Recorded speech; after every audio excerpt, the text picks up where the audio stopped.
Assalamualaikum warahmatullahi wabarakatuh. Nanda semua, berjumpa lagi kita dalam pembahasan matematika. Kali ini kita masuk materi baru ya. Setelah sebelumnya kita mempelajari eksponen, sekarang kita masuk ke bentuk akar. Nah, bentuk akar ini sudah pernah kalian pelajari di tingkat sekolah sebelumnya. Nah, dalam bentuk akar kali ini kita akan membahas dua sub pokok, yaitu menyederhanakan bentuk akar dan yang kedua mengoperasikan bentuk akar. Nah, sebelum kita membahas yang dua ini, kita ingat-ingat lagi atau kita review sedikit mengenai definisi bentuk akar. Nah, apa sih itu bentuk akar? Bentuk akar adalah akar dari suatu bilangan yang nilainya memuat tidak terhingga banyaknya angka di belakang koma dan angka-angka tersebut tidak berulang. Contohnya, akar 2. Lihat di belakang komanya itu berulang atau tidak? Tidak ya? Nah, jadi inilah yang dimaksud dengan definisi tadi.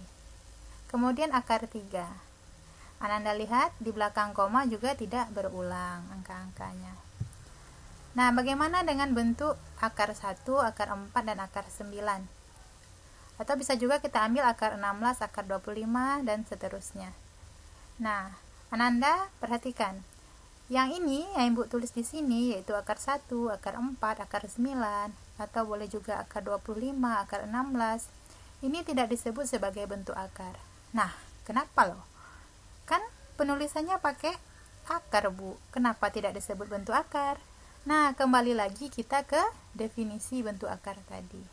Apakah hasil pengakarannya berkoma dan yang di belakang koma itu angkanya sangat banyak, dan apakah berulang atau tidak? Nah, itu dia ya alasannya. Sesuai definisi atau tidak? Gitu ya.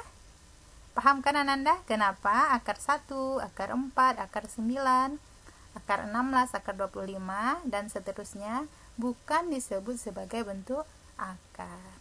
Oke. Sekarang kita masuk ke cara menyederhanakan bentuk akar. Nah, menyederhanakan bentuk akar ini dilakukan dengan mengubah bilangan di dalam akar tersebut menjadi dua bilangan, di mana bilangan yang satu itu di mana bilangan yang satu dapat diakarkan, sedangkan bilangan yang lainnya tidak dapat diakarkan. Oke, pahami ya caranya? Jadi kita robah bilangan yang di dalam tanda akar menjadi perkalian dua buah bilangan, di mana bilangan yang pertama bisa langsung diakarkan dan bilangan yang lainnya tidak bisa langsung diakarkan.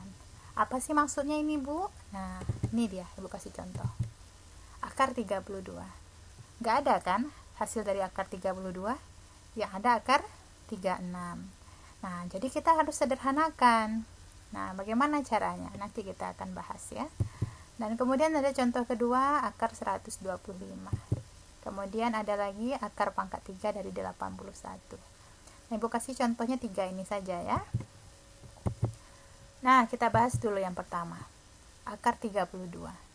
Sesuai dengan cara yang tadi, jadi kita robah menjadi dua bilangan. Kalau kita kalikan hasilnya 32 tentunya ya.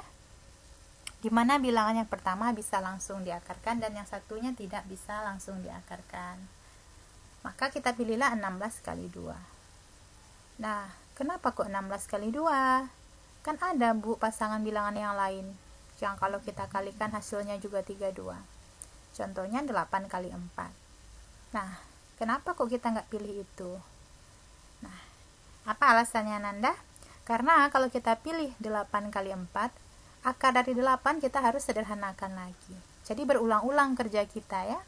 Makanya kita supaya mempersingkat waktu pengerjaan soal, kita pilihlah 16 kali 2 ini. Sesuai dengan cara yang sudah Ibu jelaskan sebelumnya. Dimana akar 16 itu 4 dan akar 2-nya tetap kita tulis akar 2. Demikian juga dengan akar 125.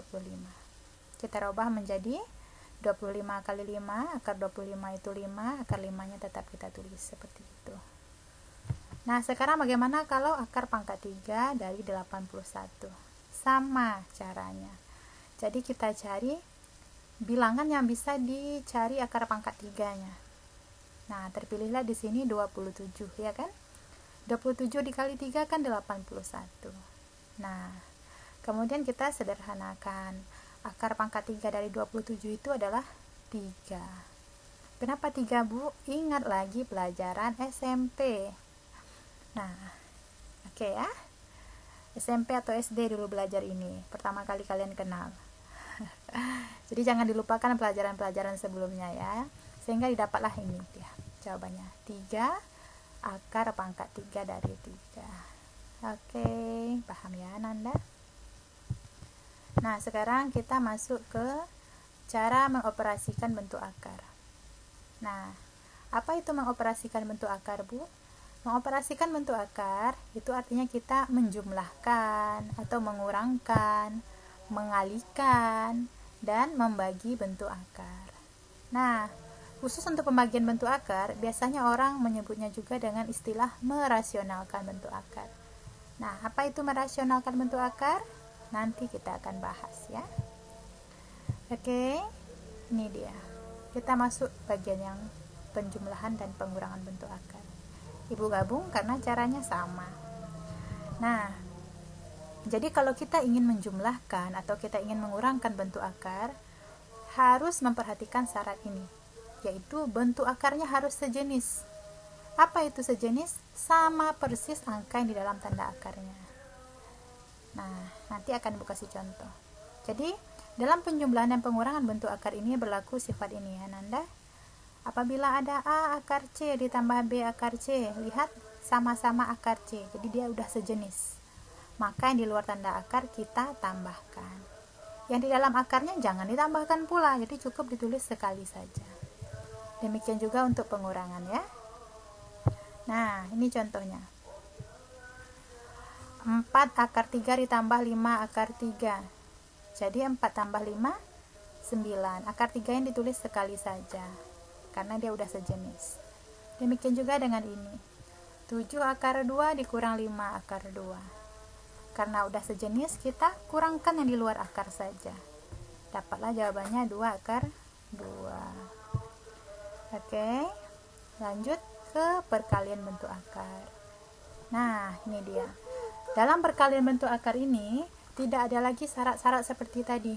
Jadi baik dia sejenis maupun tidak, tetap bisa kita kalikan. Oke, berlaku sifat ini. Yang pertama sifatnya, dan ini contohnya. Oke, paham ya?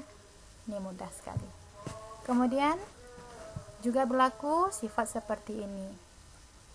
Jadi kalau ketemu bentuk yang seperti ini, kita tinggal kalikan yang di luar akar dengan luar akar, yang dalam akar dengan dalam akar. Ini dia contohnya Nanda. Paham ya yang untuk yang ini? Lanjut. Ini contoh, ini sifat yang ketiganya pada perkalian bentuk akar. Dan ini contoh soalnya. Ini gampang ya. Dan ini yang keempat, agak panjang tetapi simple jawabannya. Perhatikan di dalam tanda kurung. Yang berbeda hanya tandanya, yang satu tambah, yang satu kurang. Kalau ketemu bentuk seperti ini, maka tanda kurungnya kita hilangkan, tanda akarnya kita hilangkan juga, dan jawabannya menjadi kurang. Nah, ini dia contohnya. Simple kan? Perhatikanlah dalam tanda kurung, akar 2 tambah akar 3 dikali akar 2 kurang akar 3. Nah, jawabannya adalah 2 kurang 3, yaitu min 1. Oke Nanda. Dan kita sekarang masuk pembagian bentuk akar atau yang biasa dikenal juga dengan merasionalkan bentuk akar. Tetapi ini akan kita bahas pada video berikutnya. Video bagian kedua dari bentuk akar ini. Nah, jadi sampai jumpa ya di kelanjutan video ini. Jadi bersambung pembahasan kita ya. Oke Nanda, jangan lupa ditunggu video berikutnya. Oke, Ibu sudahi. Wassalamualaikum warahmatullahi wabarakatuh.